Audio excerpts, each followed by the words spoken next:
विद्यार्थी मित्रांनो, याच्या अगोदर आपण इयत्ता 8वीचं नागरिकशास्त्राचं प्रकरण पाहत होतो.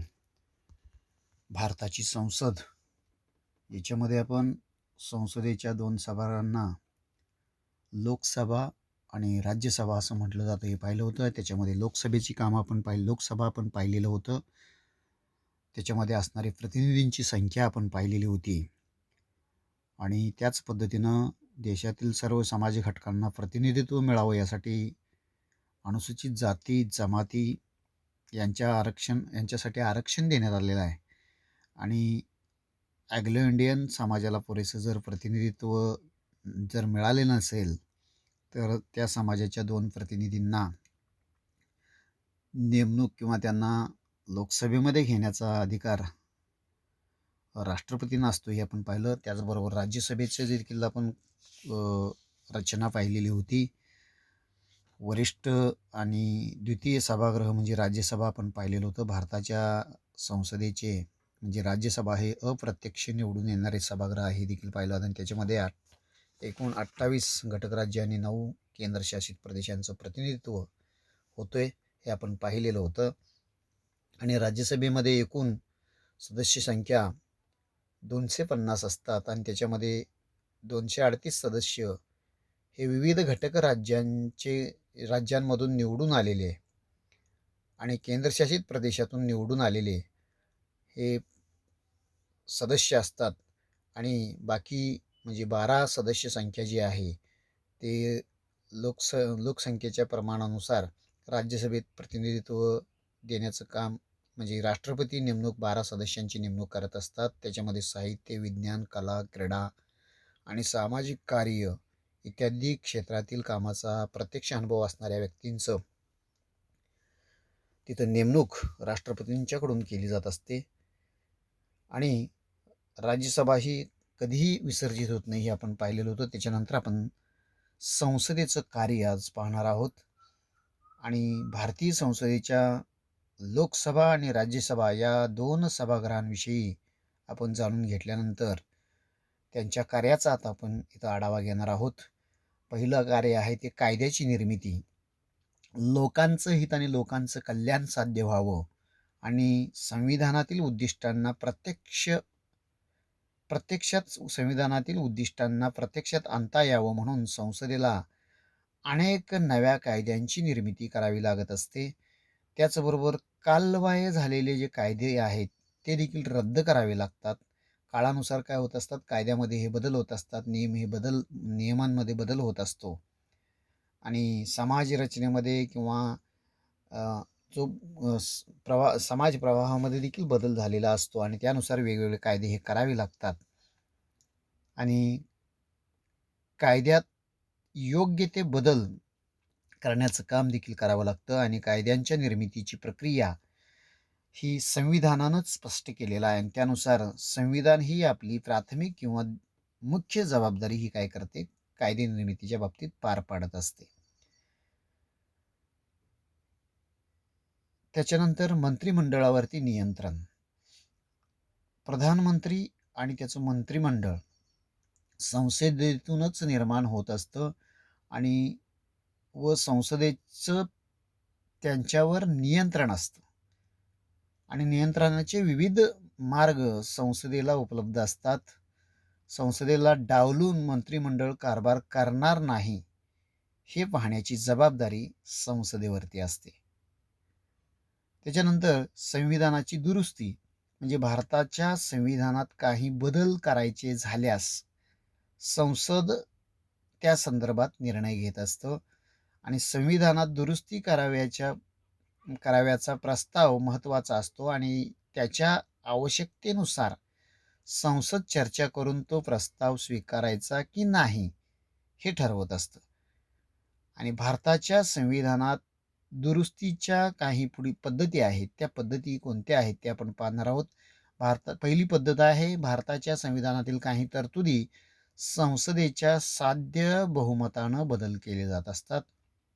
दुसरं, काही तरतुदी मात्र संसदेच्या विशेष बहुमतांनी म्हणजे 1/3 बहुमताची तिथं गरज असते त्या बहुमतांनी काय होत असते, त्याच्यामध्ये विशेष तरतुदी मात्र बदलण्यासाठी 1/3 बहुमत घेऊन बदल केलं जात असतं.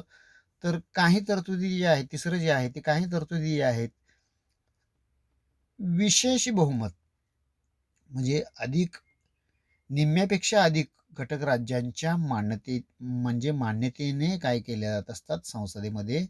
संविधानात काही बदल करायचा असेल तर बदल केला जात असतो. म्हणजे 3 पद्धतीनं भारताच्या संविधानातील काही तरतुदी ज्या आहेत बहुमतानं, साध्या बहुमतानं. दुसरं विशेष तरतुदी म्हणजे काही तरतुदी असतात त्याच्यामध्ये विशेष बहुमतांनी काय केल्या जात असतात, बदल केले जात असतात. तर काही तरतुदी असतात ती विशेष बहुमतानं म्हणजे निम्म्यापेक्षा अधिक घटक राज्यांच्या मान्यतेनं बदलले जात असतात. आणि त्याच्यानंतर आपण लोकसभेचे अध्यक्ष आपण पाहणार आहोत. लोकसभेच्या निवडणुका झाल्यानंतर पहिल्या बैठकीत लोकसभेचे सदस्य काय करतात, आपल्यापैकी एकाची अध्यक्ष म्हणून निवड करत असतात आणि आणखी एकाची काय करतात, उपाध्यक्ष म्हणून काय करतात, निवड करतात. आणि लोकसभेचे कामकाज लोकसभा अध्यक्षांच्या मार्गदर्शनानुसार किंवा लोकसभेच्या अध्यक्षांच्या नियंत्रणाखाली लोकसभेचं कामकाज हे चालत असतं. लोकसभा भारतीय जनतेचं प्रतिनिधित्व करत असल्यामुळं अध्यक्ष लोकसभेचे प्रतिनिधित्व करत असतात. अध्यक्षपदावर निवडून आल्यानंतर अध्यक्षांचे संपूर्ण सभागृहाचे कामकाज अतिशय निपक्षपातीपणाने चालवायचे असते. लोकसभेच्या सभासदांना लोकप्रतिनिधी या नात्याने काही हक्क आणि काही विशेष अधिकार देखील असतात. त्यांची जपणूक अध्यक्ष करत असतात. सभागृहाचं कामकाज सुरळीतपणे चालवणं, सभागृहाची प्रतिष्ठा राखणे, कामकाजाविषयी नियमांचा अर्थ लावून त्यानुसार ते चालवणे इत्यादी कामं अध्यक्षांना काय करावी लागतात, त्या ठिकाणी करावी लागतात. म्हणजे अशा पद्धतीनं लोकसभेच्या अध्यक्षांना आपली पूर्ण जबाबदारी ही पार पाडावी लागते. आणि त्याच्यानंतर तुम्हाला चौकटीमध्ये पुस्तकामध्ये एक सांगितलेलं आहे, हे समजून घ्या म्हणून. लोकसभा व राज्यसभा या दोन्ही सभागृहांना सारखे अधिकार आहेत. पण त्याचबरोबर काही अधिकार असे आहेत की जे लोकसभेला आहेत पण ते राज्यसभेला नाहीत. आता उदाहरणार्थ, कराविषयी प्रस्ताव पैशांशी संबंधित असतात आणि पैशासंबंधी प्रस्ताव आर्थिक मानले जातात आणि असे सर्व प्रस्ताव केवळ लोकसभेतच मांडले जातात आणि ते लोकसभेतच मंजूर होतात. राज्यसभेला या संदर्भात फार मर्यादित अधिकार दिले गेलेले आहेत. काही अधिकार जे आहेत ते राज्यसभेला जास्त आहेत, म्हणजे लोकसभेला नाहीत ते अधिकार राज्यसभेला आहेत. याच्यामध्ये उदाहरणार्थ काय, राज्यसूचीतील एखाद्या विषयावर राष्ट्राच्या हिताच्या दृष्टीने संसदेने कायदा करावा असं वाटल्यास तसा ठराव राज्यसभेला संमत करता येत असतो. म्हणजे अशा पद्धतीनं लोकसभेला आणि राज्यसभेला या दोन्ही सभागृहांना सारखे जरी अधिकार असले तर काही विशेष अधिकार त्या त्या सभागृहांना देण्यात आलेले आहेत. आता त्याच्यानंतर आपण राज्यसभेकडे वळणार आहोत. राज्यसभेचे सभापती, जसं आपण लोकसभेचे अध्यक्ष पाहिलं तसं राज्यसभेचे सभापती आपण पाहणार आहोत. राज्यसभेचं आता संपूर्ण कामकाज सभापतींच्या नियंत्रणाखाली चालत असतं. आता भारताचे उपराष्ट्रपती राज्यसभेचे पदसिद्ध सभापती असतात. सभा म्हणजे सभापतींनाही सभागृहात शिस्त राखणं, चर्चा घडवून आणणं, सदस्यांना बोलण्याची संधी देणं ही कार्य या राज्यसभेच्या सभापतींना करावी लागतात आणि अशा पद्धतीनं राज्यसभेचं हे कामकाज चालतं. आता संसद हे जे एकूण आपण म्हणतोय त्या दोन्ही सभागृहांना आपण संसद म्हणतोय. आता संसद कायदे कसं तयार करतं ते आपण आता इथं पाहणार आहोत. म्हणजे आपल्या देशात संसदेला कायदे करण्याचा अधिकार देण्यात आलेला आहे. आता कायदा तयार करण्यासाठी विशिष्ट पद्धत स्वीकारण्यात आलेली आहे. त्या पद्धतीला कायदा निर्मिती प्रक्रिया असं म्हणतात. आता कायद्याची निर्मिती करत असताना प्रथमतः कायद्याचा कच्चा मसुदा तयार केला जात असतो. या कच्च्या मसुद्याला किंवा आराखड्याला कायद्याचा प्रस्ताव किंवा विधेयक असं म्हटलं जातं. कायद्याचा जो कच्चा मसुदा असतो तो प्रथम तयार करतात आणि त्यालाच काय म्हणतात, त्याला कच्च्या मसुद्याला काय म्हणतात, आराखड्याला काय म्हणतात, कायद्याचा प्रस्ताव किंवा विधेयक असं म्हटलं जात असतं. म्हणजे अशा पद्धतीनं आता कायद्याचा कच्चा मसुदा म्हणजे संसदेच्या दोन्ही सभागृहात हा कच्चा मसुदा जो आहे त्याला आपण विधेयक म्हटलेलं आहे, ते सादर केलं जातं. म्हणजे ही सादर केली जाणारी जी विधेयक आहेत ते मुख्य दोन प्रकारची असतात. अर्थविधेयक आणि सर्वसाधारण विधेयक. आता या विधेयकांचं कायद्यात रूपांतर होण्यासाठी ती प्रक्रिया कशी असते. आता विधेयक मांडलं, कच्चा मसुदा मांडला, म्हणजे संसदेच्या सभागृहामध्ये ते सादर केलं जात असतं. आणि हे विधेयक जे आहेत ते दोन प्रकारचे आहेत, अर्थविधेयक आणि साधारण विधेयक. या विधेयकांचं कायद्यात रूपांतर होण्यासाठी ती कोणती प्रक्रिया करावी लागते.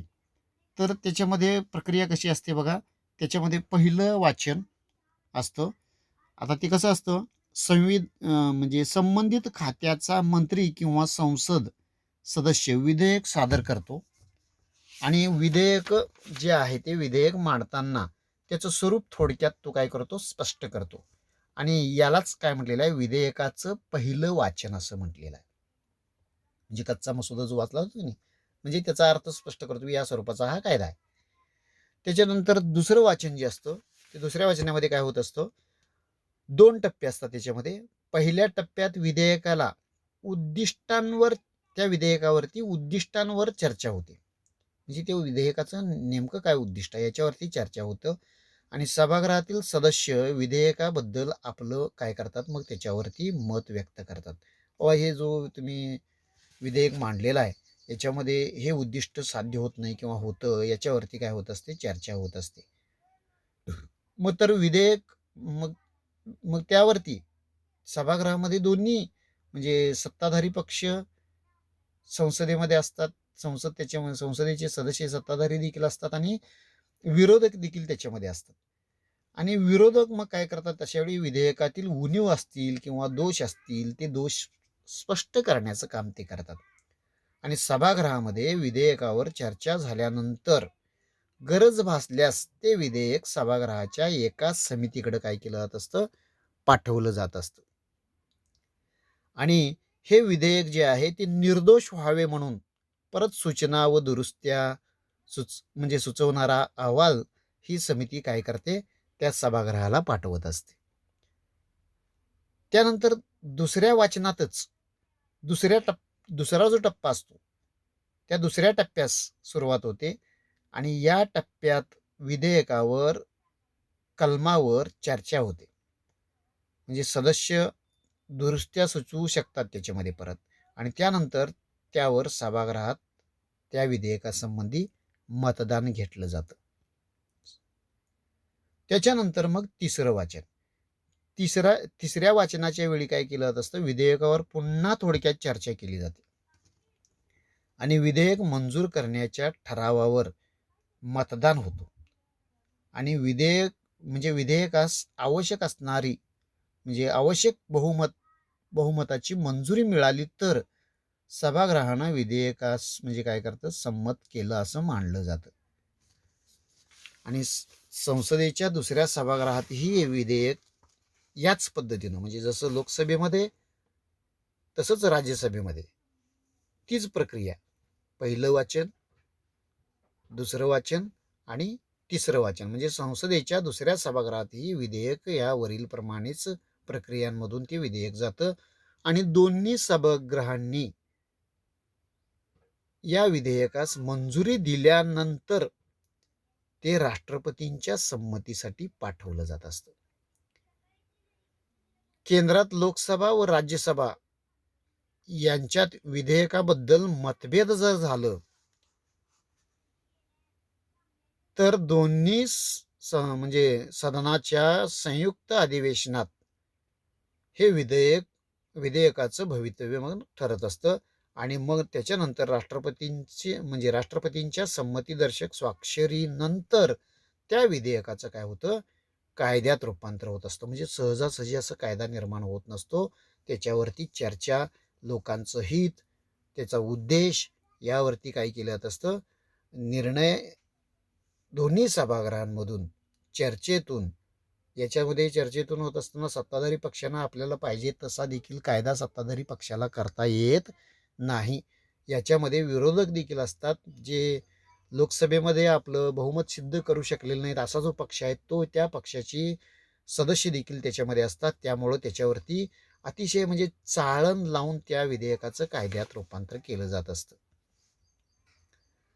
आणि तुम्हाला पाठ्यपुस्तकामध्ये सांगितलेलं हेही जाणून घ्या म्हणून चौकटीमध्ये सांगितले, दरवर्षी फेब्रुवारी महिन्यात अर्थमंत्री देशाचे अंदाजपत्रक लोकसभेमध्ये काय करतात, सादर करतात. आणि राज्याच्या विधिमंडळातही कायदे करताना संसदेसारखीच पद्धत स्वीकारली गेलेली आहे. राज्य विधिमंडळानं मंजूर केलेल्या विधेयकावर राज्यपालांची संमतीदर्शक स्वाक्षरी झाली की त्या विधेयकाचं काय होत असतं, कायद्यात रूपांतर होत असतं. म्हणजे अशा पद्धतीनं भारताची संसद ही आपण इथं पाहिलात. आणि या भारताच्या संसदेमध्ये म्हणजे अशा पद्धतीनं विधेयकात म्हणजे कायद्याचं रूपांतर, कायदे कशी निर्मिती केली जात असते या संदर्भात आपण याच्यामध्ये माहिती मिळवलात. म्हणजे हे प्रकरण म्हणजे या प्रकरणामध्ये आपण संसदीय शासन पद्धती महत्त्वाची असते हे आपण मागच्या प्रकरणात पाहिलेलं होतं. आता भारताच्या संसदेची निर्मिती संविधानानं कसं केलेलं आहे, राष्ट्रीय पातळीवरती केंद्रीय शासन यंत्रणेच्या कायदेमंडळाला आपण संसद असं म्हटलेलं आहे.